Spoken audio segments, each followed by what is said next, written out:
إن الحمد لله نحمده ونستعينه ونستغفره ونؤمن به ونتوكل عليه ونعوذ بالله من شرور أنفسنا من يهد الله فلا مضل له ومن يضلله فلا هادي له ونشهد أن لا إله إلا الله وحده لا شريك له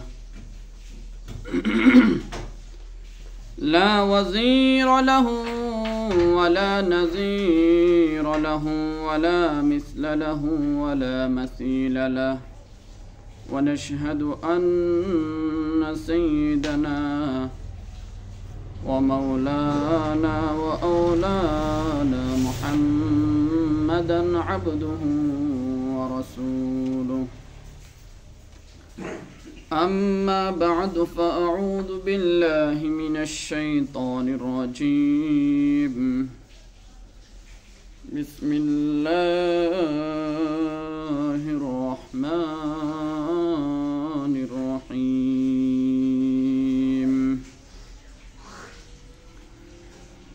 أفرأيتم ما تحرثون أأنتم تزرعونه أم نحن الزارعون لو نشاء لجعلناه حطاما وقال النبي صلى الله عليه وسلم ما من مسلم يغرس غرسا أو يزرع زرعا فليأكل منه طير أو إنسان أو بهيمة إلا كان له به صدقة أو كما قال عليه الصلاة والسلام بلغ العلا بكماله كشف الدجى بجماله حسنت جميع خصاله صلوا عليه وآله या रब मेरे आंखों में समा जाए मदीना या रब मेरे आंखों में समा जाए मदीना मुद्दत से मेरे दिल में तमन्ना ये मदीना मैं दूर हो मजबूर हो वै सैयद आलम मैं दूर हो मजबूर हो वै सैयद आलम दीदार दिखाते नहीं आवाज सुना दो दुनिया की भी और दिन की भी अपने करम से बिगड़ी हुई बातों को मेरी आज बना दो अल्हम्दुलिल्लाह मुअज़्ज़ज़ मुकर्रम सम्मानित उपस्थित हाजिरीन मजलिस महान रब्बुल आलमीনের শুকরিয়া জ্ঞাপন করি যে আল্লাহ রব্বুল আলামিন আমাদেরকে এই শত ব্যস্ততার মধ্য দিয়েও শুক্রবার জুমাবারে আল্লাহর ঘরে সর্বাগ্রে আসার মতো তৌফিক দান করছেন সেজন্য দিল থেকে শুকরিয়া জ্ঞাপন করি আলহামদুলিল্লাহ আরো শুকরিয়া জ্ঞাপন করি যে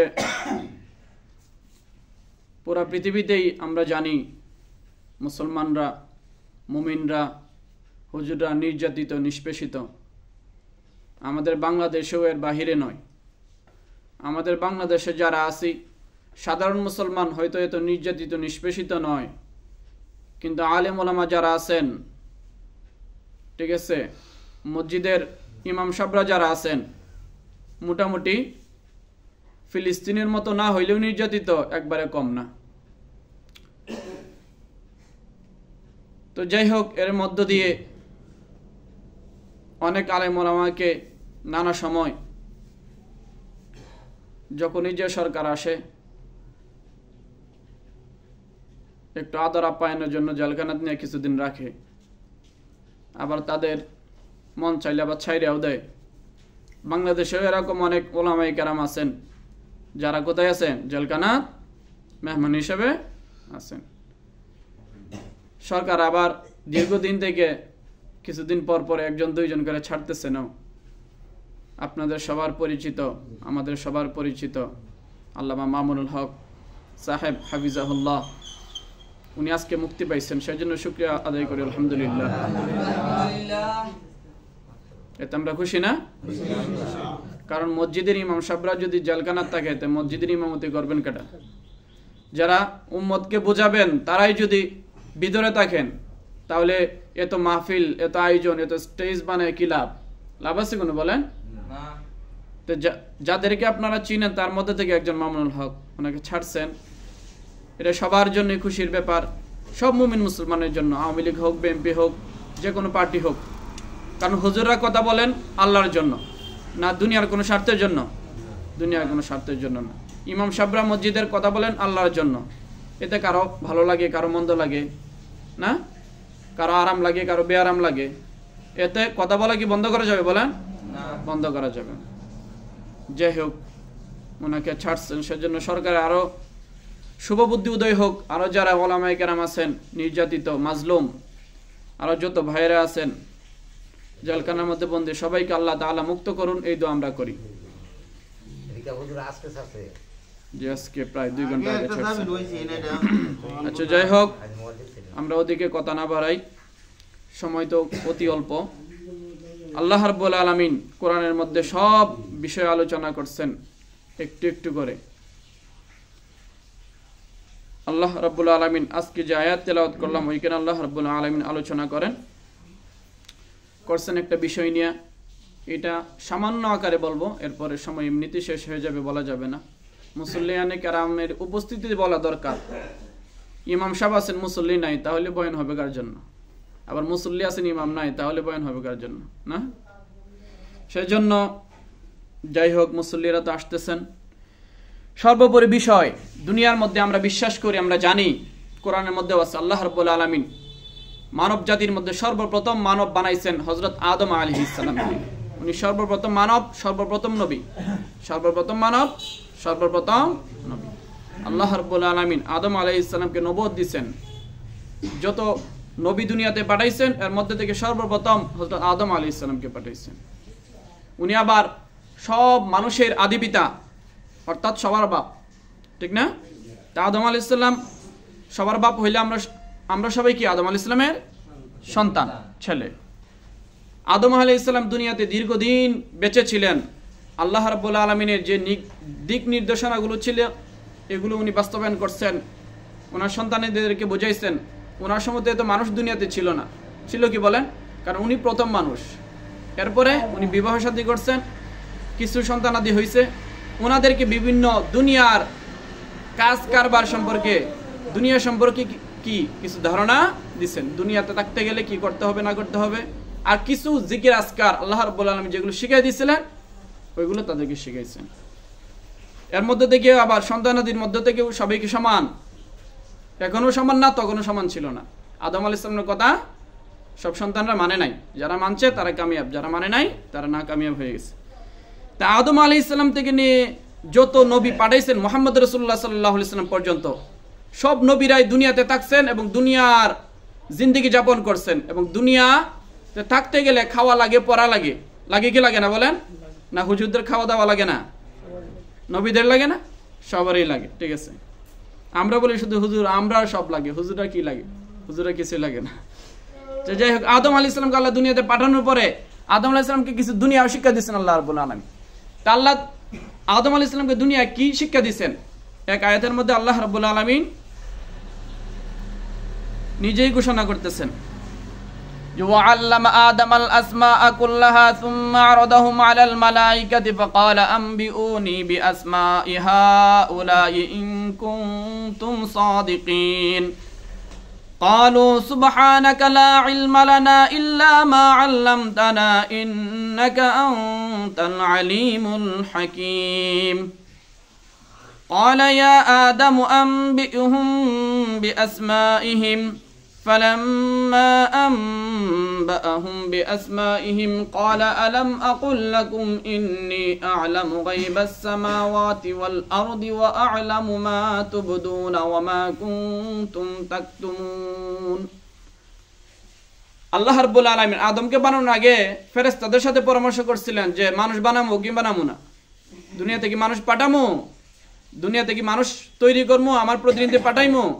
ওরা যুক্তি দিছিল পাঠানোর দরকার নাই, ওরা গিয়া দুনিয়াতে খালি মারামারি করবে, কাটাকাটি করবে, ঝগড়া ফাসাদ করবে, দরকার নাই। এজন্য আল্লাহ রাব্বুল আলামিন দরকার যা আছে সে কথা বোঝানোর জন্য আল্লাহ রাব্বুল আলামিন আদমকে কিছু বিষয় শিক্ষা দিয়েছেন যেগুলো ফেরেশতাদেরকে শেখান নাই। এজন্য এবং শিখায়া আল্লাহ রাব্বুল আলামিন কৌশল করছেন জিতাইতে হবে, আদমকে শ্রেষ্ঠত্ব দিতে হবে।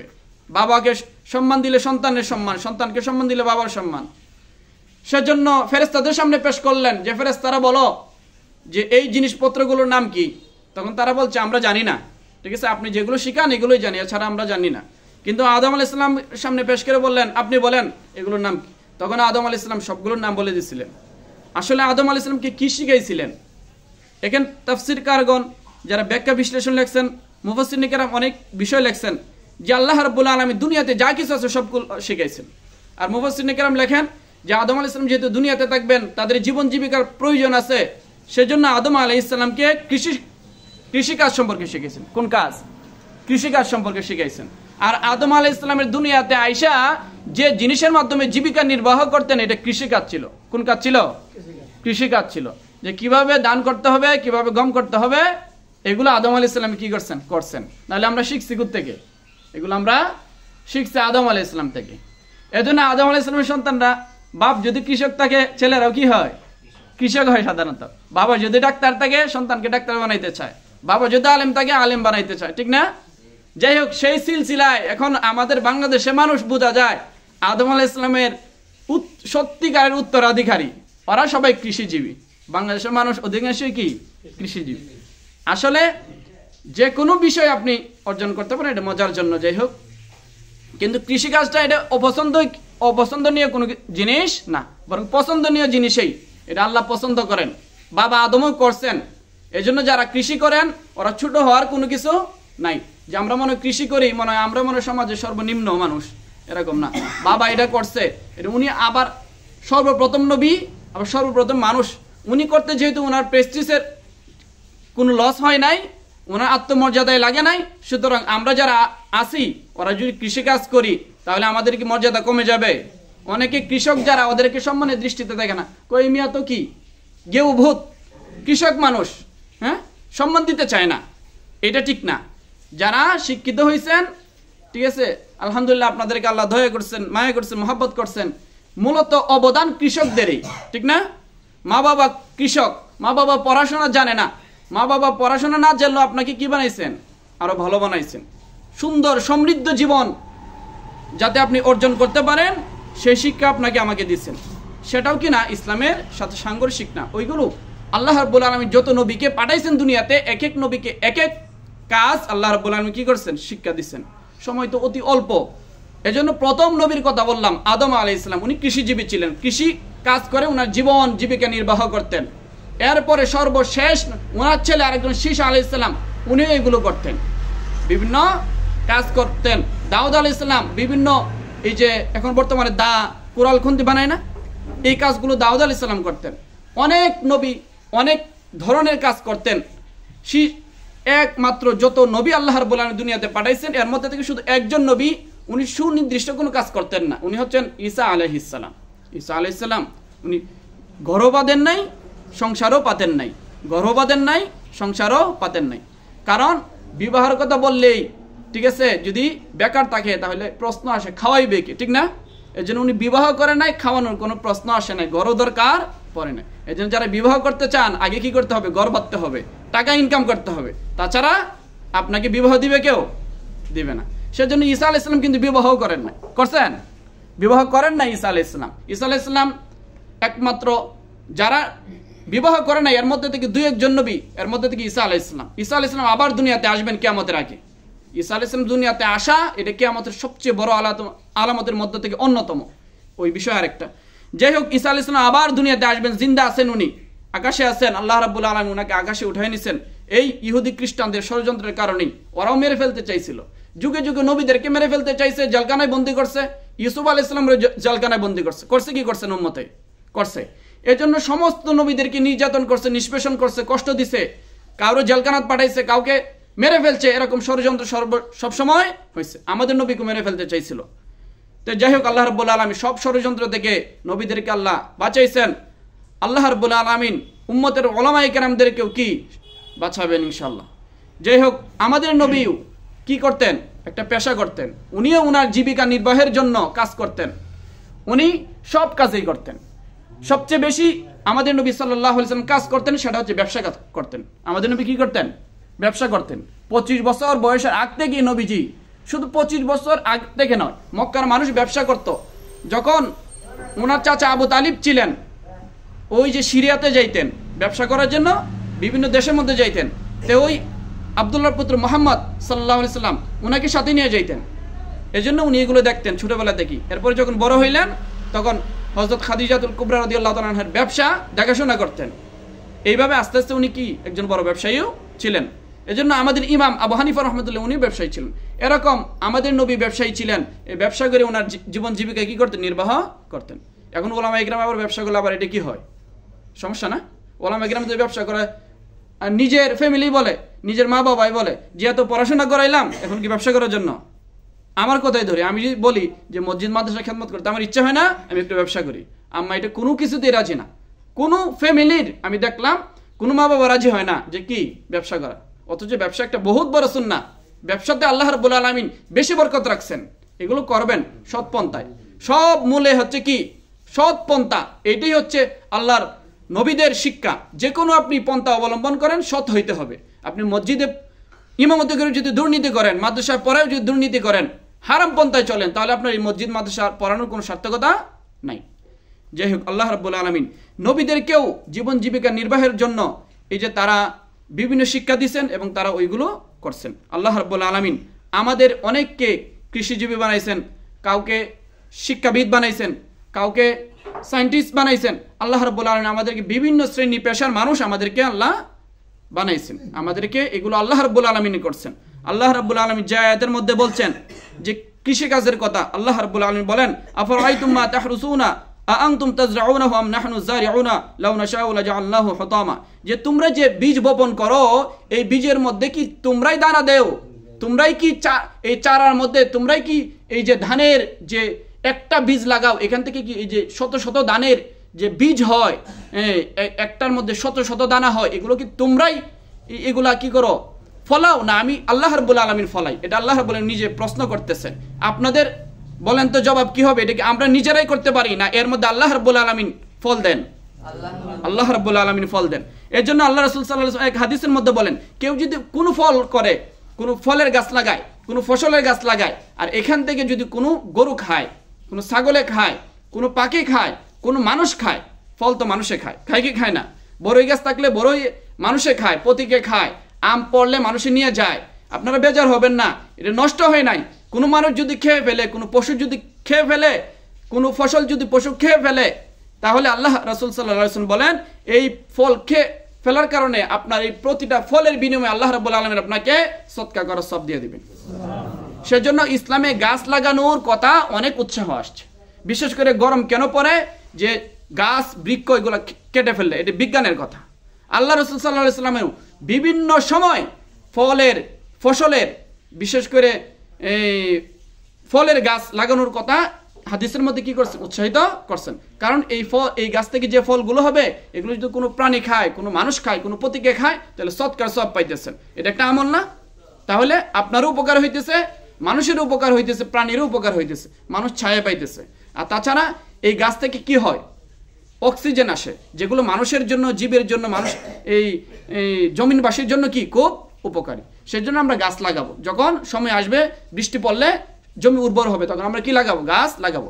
এমনি তো আমাদের বাংলাদেশ সহ পুরো বিশ্বে আছে যে গাছ লাগান, পরিবেশ বাঁচান, এটা একটা কথা আছে। এটা ইসলামে উদ্বুদ্ধ করছে এই ব্যাপারটা। এই জন্য আমরা এগুলা খেয়াল রাখবো, গাছ লাগাবো। আর শুধু গাছ লাগালে সমাধান হবে না, আমরা যে পাপ করি পাপের কারণে আল্লাহ কি করবেন, আযাব দিবেন। গাছ লাগালে সমাধান হয়ে যাবেন। যারা বিজ্ঞানী ওরা মনে করে যে গাছ লাগালে মনে হয় সব আযাব গজব চলে যাবে, বৃষ্টি সব চলে আসবে। আসলে ব্যাপারটা এরকম নয়। গাছও লাগাইতে হবে, এটা আল্লাহ রাসূলের সুন্নাহ শিক্ষা দিচ্ছেন। হ্যাঁ, ঠিক আছে, বিজ্ঞানের বিপরীত না ইসলাম, ঠিক আছে, বিজ্ঞানকে সমর্থন করে, ঠিক আছে। ইসলাম যেগুলো সমর্থন করে এগুলো আসল বিজ্ঞান। সেজন্য আমাদের উচিত সর্বক্ষেত্রে আমরা সচেতন হব, ভালো মুসলমান হব এবং ফল ফসল এগুলো তো লাগাবো এবং মানুষকেও খাওয়াবো, আল্লাহ রাস্তায় দান সৎকা করবো এবং পশু পাখি খাইলেও আমরা গালমন্দ করব না। তবে যাদের পশু পাখি আছে ক্ষতি যাতে না করে এটাও আমরা খেয়াল রাখবো। আর সবচেয়ে জরুরি যে বিষয় হচ্ছে